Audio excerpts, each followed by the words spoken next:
Selamat pagi semua. Pada kali ini kita akan belajar tentang analisis respons frekuensi.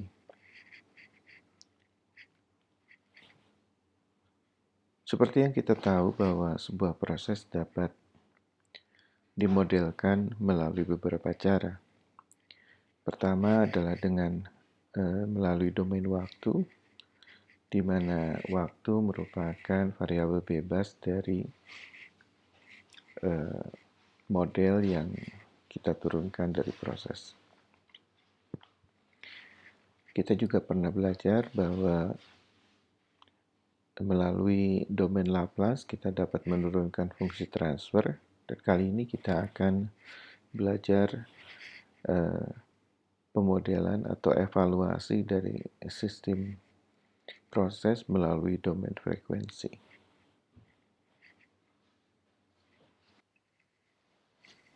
Mari kita lihat sebuah contoh. Sebuah proses dengan fungsi transfer orde pertama 1/s+1 dikenai sebuah input berbentuk sinus, dan kemudian hasilnya atau responsnya direkam kembali, dan hasilnya adalah seperti gambar berikut ini. Yang hijau itu adalah sinyal inputnya, sedangkan yang biru itu adalah sinyal outputnya. Apa yang bisa kita simpulkan dari kedua sinyal ini? Yang pertama, bentuk sinyal input maupun output sama-sama sinus. Namun, ada perbedaan. Di sini amplitudonya berubah. Amplitudo output lebih kecil dibandingkan amplitudo sinyal inputnya.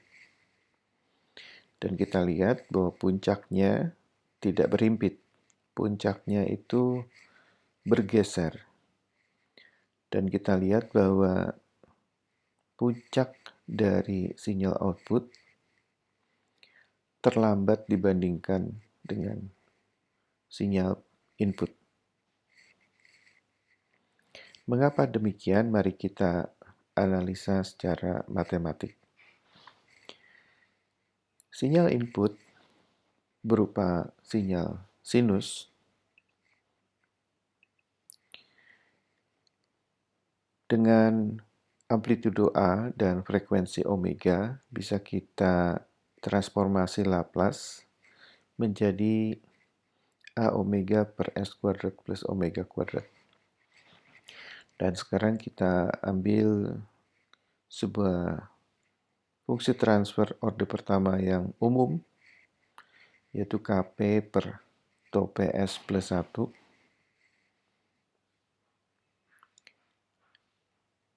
Nah, apabila kita coba kalikan sinyal input dengan fungsi transfernya, maka kita akan memperoleh bentuk seperti ini. Dan kemudian kita coba lakukan transformasi balik melalui dekomposisi pecahan parsial, ya, maka kemudian kita akan mendapatkan hasil respons frekuensi seperti ini. Hasil respons dari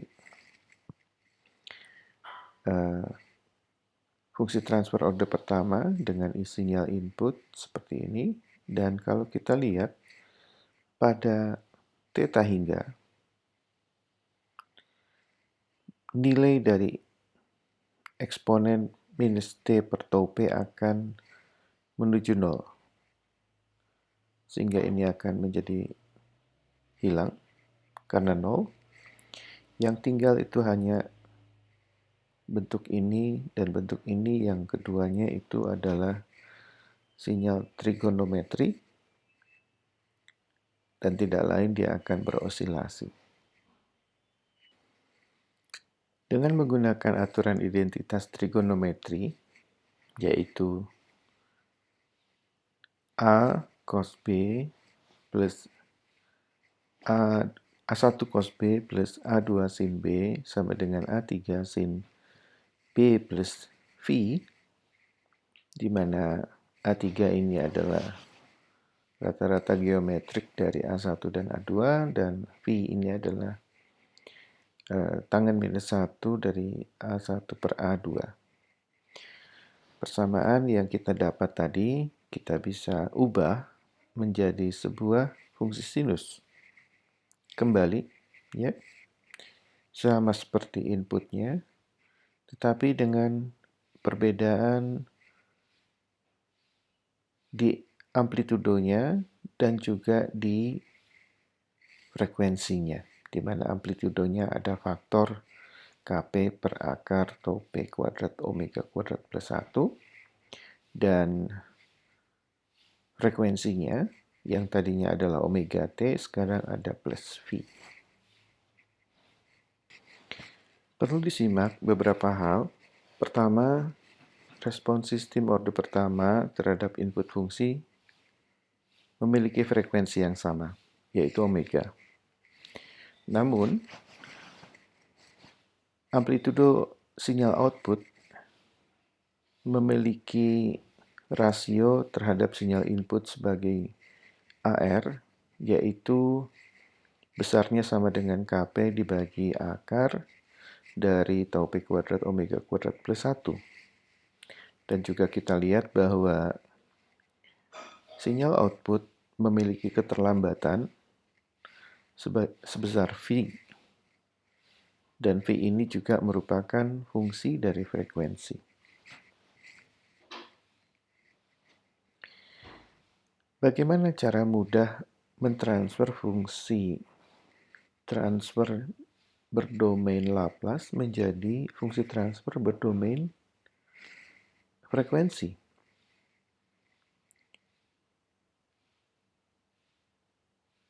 Caranya itu adalah dengan mengubah S menjadi J omega, di mana J ini adalah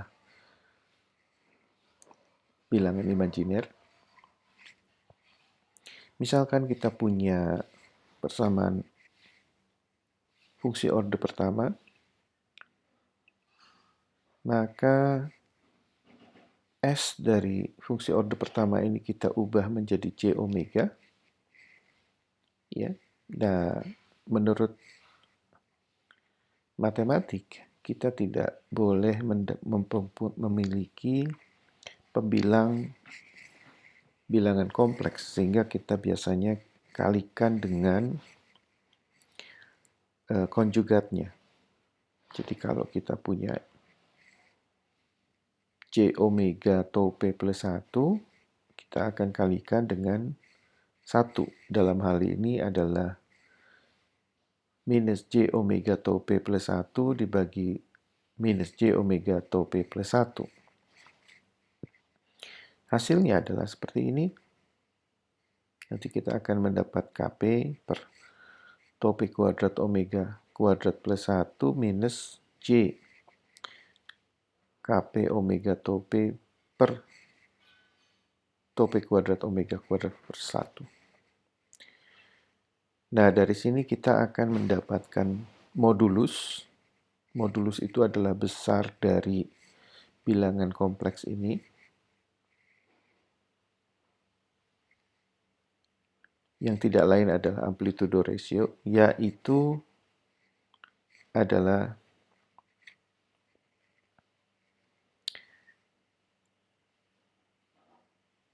bilangan ini dikuadratkan, ditambah bilangan ini dikuadratkan, kemudian diakarkan, atau rata-rata geometrik dari bilangan kompleks ini. Sedangkan argumennya tidak lain dari V, yaitu merupakan perbandingan antara bilangan imajiner terhadap bilangan real. Frekuensi respons biasanya dinyatakan melalui diagram Bode. Diagram Bode terdiri dari dua diagram. Yang pertama adalah diagram amplitude ratio terhadap frekuensi. Gambar ini digambarkan dalam skala log-log. Sedangkan diagram yang kedua itu adalah diagram fase lag terhadap frekuensi yang digambarkan dalam skala semi-log. Ini adalah contoh dari diagram Bode untuk sistem orde pertama. Perlu kita pahami bahwa diagram log-log berbeda dengan diagram yang biasa kita kenal atau biasa kita gunakan, yaitu diagram linear. Skala log-log menggunakan besaran-besaran logaritma untuk menyatakan titik-titik yang kita akan plot di dalam diagram log-log ini. Mari kita lihat plot dari orde pertama. Plot dari sistem orde pertama pada diagram Bode. Sistem orde pertama memiliki amplitude ratio seperti ini. AR itu sama dengan KP dibagi akar dari tau P kuadrat omega kuadrat plus 1. Kalau kita lihat pada omega yang kecil, maka nilai dari tau P kuadrat omega kuadrat akan jauh lebih kecil dibandingkan 1. Sehingga nanti hasilnya itu adalah pada omega yang kecil selalu akan AR sama dengan KP. Atau kita bisa katakan AR per KP itu sama dengan 1. Dan pada omega kecil, maka nilainya konstan. Seperti ini, akan konstan. Lain halnya apabila omeganya ini besar. Pada saat omeganya besar, maka tau P kuadrat omega kuadrat akan jauh lebih besar dari 1. Sehingga nanti AR itu akan sama dengan KP dibagi omega. Atau AR per KP itu adalah 1 per omega. Atau omega pangkat minus 1. Nah, tentu saja di dalam diagram log-log,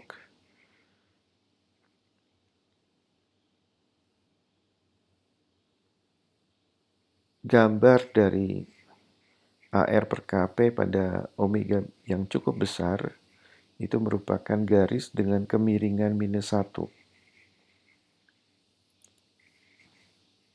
Nah, pertemuan antara garis yang miring ini dengan garis yang datar itu berada pada sekitar omega sama dengan 1 per tau P.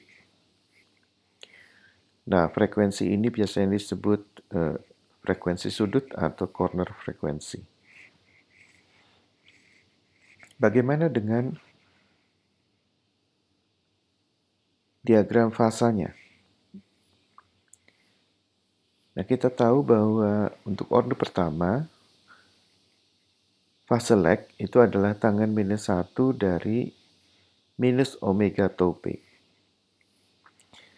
Pada omega yang kecil, maka nilai dari minus omega tau P ini akan menuju 0. Sehingga tangan minus 1 dari 0 itu adalah 0. Sehingga sudut fasanya itu akan menuju 0. Bagaimana dengan omega yang cukup besar?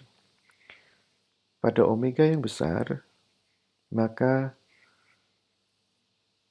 tangan minus 1 dari bilangan negatif besar itu akan sama dengan minus 90.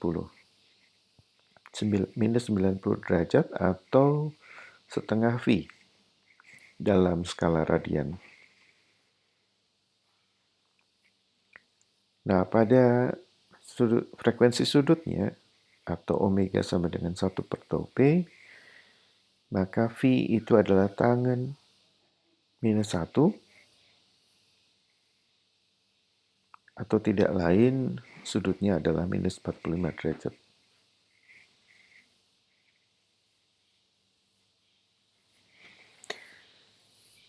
Mari kita lihat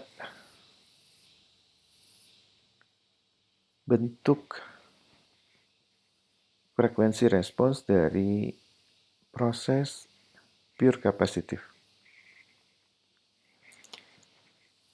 Fungsi transfer dari proses pure capacitive itu tidak lain sama dengan Kp per S, sehingga kalau kita gantikan S ini dengan J omega, kemudian kita coba hitung ulang, maka nanti kita akan mendapatkan nilai fungsi transfernya itu sama dengan Kp per minus Kp per omega.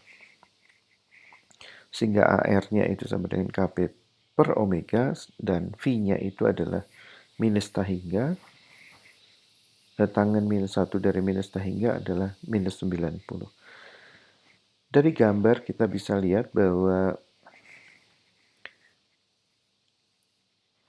grafik dari amplitudo ratio-nya itu akan selalu minus 1 dan fase lag-nya itu akan selalu minus 90. Untuk sistem orde kedua,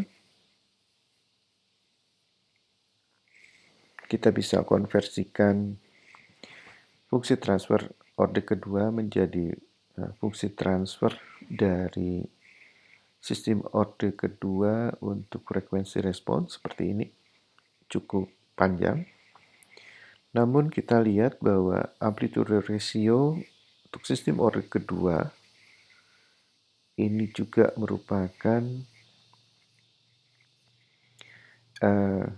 sebuah fungsi transfer berorde yang lebih tinggi. Kalau tadi ordenya hanya tau kuadrat omega kuadrat, kalau di sini ada tau kuadrat omega kuadrat dikuadratkan lagi jadi pangkat 4 ya. Sehingga kita lihat bahwa kemiringan kurva AR pada omega yang besar itu sama dengan minus 2 dibandingkan dengan orde pertama tadi yang minus 1. Dan tangen minus 1 dari 2 sigma tau omega per 1 minus tau kuadrat omega itu akan asimptotik di minus 180 derajat.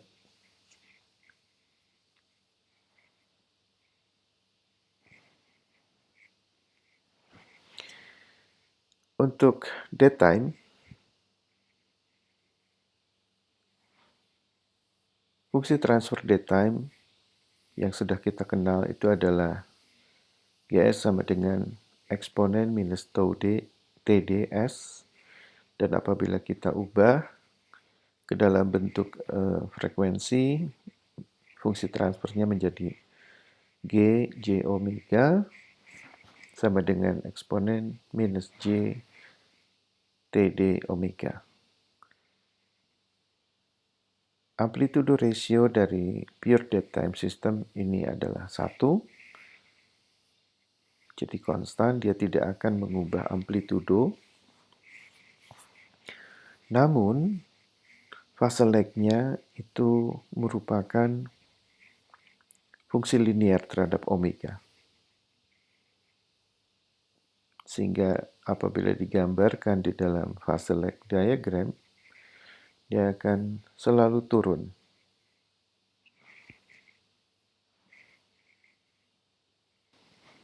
Sekarang mari kita lihat bagaimana membentuk diagram Bode untuk sistem yang terdiri dari 2 proses orde pertama. Yang pertama, proses G1 memiliki fungsi transfer 1 per S plus 1 dan G2 memiliki fungsi transfer 1/100 S plus 1. Tadi kita sudah belajar bagaimana mengubah fungsi transfer ini menjadi bentuk ke dalam domain frekuensi. Tapi yang penting di sini ada beberapa hal. Yang pertama, bagaimana bentuk AR, bagaimana bentuk V, dan berapa frekuensi sudutnya. Untuk sistem yang pertama, frekuensi sudutnya itu adalah 1. Kenapa 1? Adalah 1 per tau. Ya, di sini taunya 1, maka frekuensi sudutnya adalah 1/1 sama dengan 1. Untuk proses yang kedua, taunya itu adalah 100, maka frekuensi sudutnya itu adalah 1/100, artinya 0,01. Baik, untuk frekuensi yang kecil, AR1 maupun AR2 akan memiliki nilai sama, yaitu 1. Sehingga dia akan asimptotik di 1. Dia akan asimptotik di 1. Tapi pada saat melewati 0,01, maka AR2 akan mulai menurun dengan slope 1. Nah, pada saat frekuensinya 1, maka AR1 juga akan menurun. Nah, penurunannya adalah gabungan antara penurunan yang pertama dengan penurunan yang kedua. Atau tidak lain, kita bisa nyatakan bahwa AR itu sama dengan AR total, itu ada sama dengan AR1 dikalikan AR kedua. Lain halnya dengan fase lab. Untuk diagram fasanya, pada frekuensi yang kecil, V1 maupun V2 akan asimptotik di 0. Sedangkan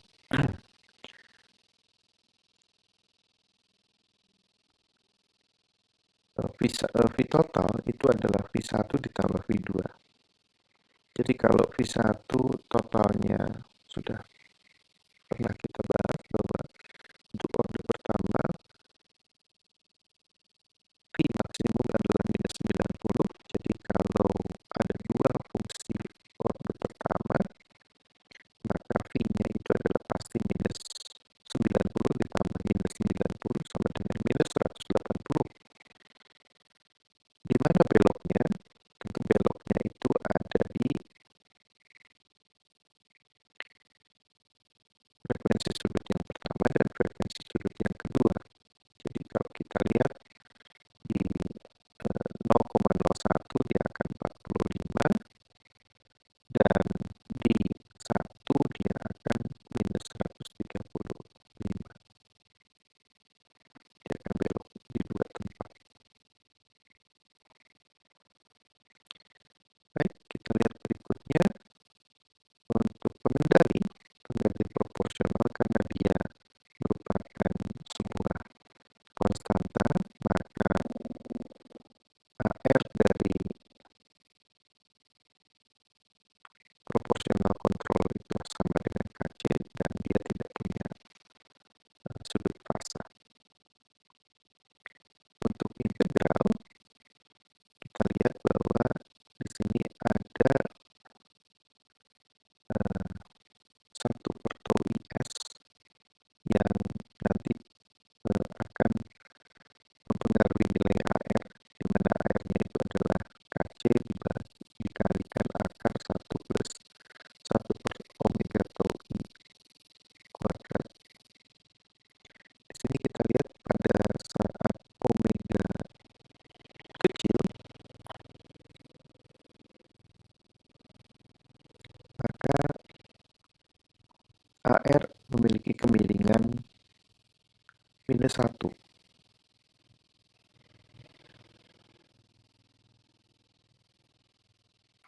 Jadi pada omega kecil, nilai ini nanti akan jadi besar. Dan 1 itu akan nihil dibandingkan nilai besar ini. Sehingga nanti dia akan memiliki kemiringan -1.